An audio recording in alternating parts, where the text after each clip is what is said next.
everyone, welcome back to my channel. Today I had to clean out the refrigerator and the freezer. It was just so bad to the point where we really weren't even eating home because I had no idea what we had.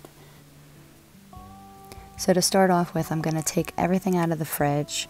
Anything that needs to be dumped or thrown out, I'm going to put over to the side where the sink is, and then anything that is going to be kept is going to go on the opposite counter. This way I just have an idea of what needs to go back into the fridge.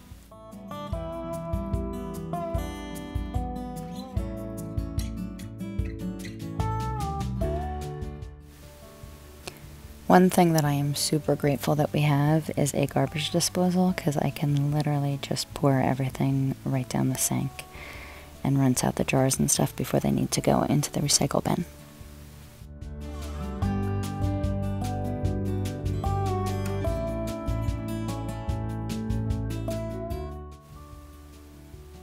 So here I'm just starting off with taking just a dry paper towel and getting all of the crumbs off of the shelves. Next, I'm just going to take some Mrs. Meyer's all-purpose cleanser and just spray the shelves and wipe those down really good. There was a small spill towards the back of the fridge. I'm not sure what it was, but it was kind of gross, so I needed to get that out.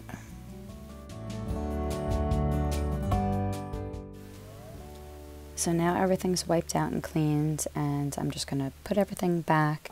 I do try to organize by categories as much as I possibly can to just make it easier when you're looking for something.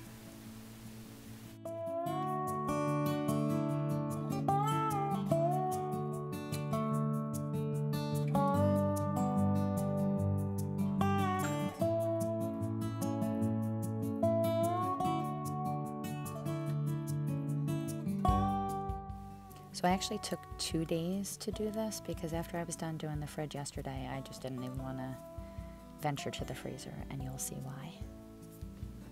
Alright, you ready? Scary. Literally. What is that? I think the only thing that's accessible is the ice cream. Everything else is just... I don't even know what's going on. Like, what is this exactly?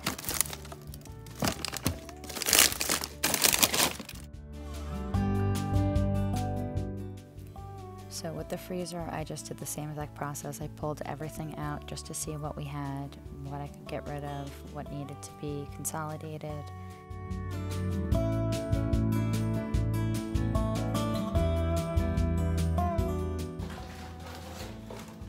Anybody else need a huge box for 3 mozzarella sticks? That totally cracked me up. I don't know if your family does this, but my family always leaves empty boxes in the cabinets and in the refrigerator or freezer.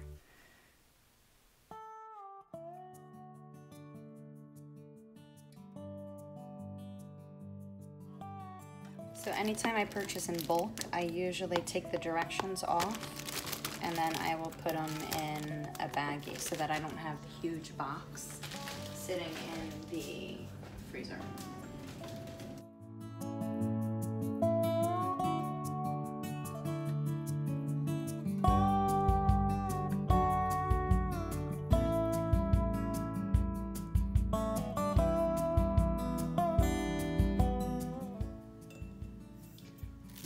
Guys, I am done. All in all, it took about, I guess, 30 minutes for both sides, because each side was 15 minutes. I did 15 minutes yesterday, 15 minutes today. And if you notice, the apples have already been eaten before they were in the bottom drawer. So nobody checked the bottom drawer. Cucumbers have been eaten. There was something else here that was eaten.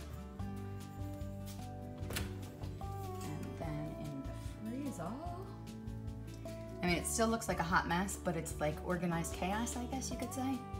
So I tried to put most of the breakfast stuff up here, fried stuff here. We did get an air fryer. So we've been using that a lot. So this is all fried stuff. And then here is just sausage meatballs, burritos, and then stuff that didn't fit anywhere else.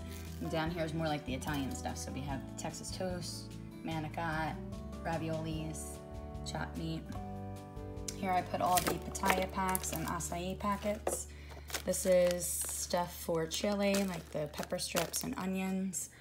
A bag of peas that I've probably had for 6 years. Nobody eats peas in this house, but we always use it as an ice pack, and it works. And then these are just ice packs for the lunch boxes. So now I know exactly what I have, and I can do my grocery shopping without buying excess or going to the store and coming back and realizing that I'm missing stuff. In this drawer, it's just basic quick stuff. So chicken strips, bacon, pepperoni, cheese sticks.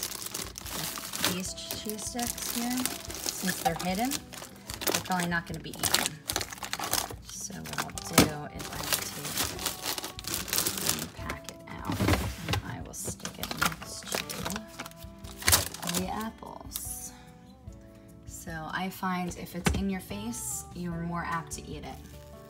So, alright guys, thanks so much for watching my video. If you liked it, give it a thumbs up and let me know how often you clean your fridge out. Have a great day. Bye guys.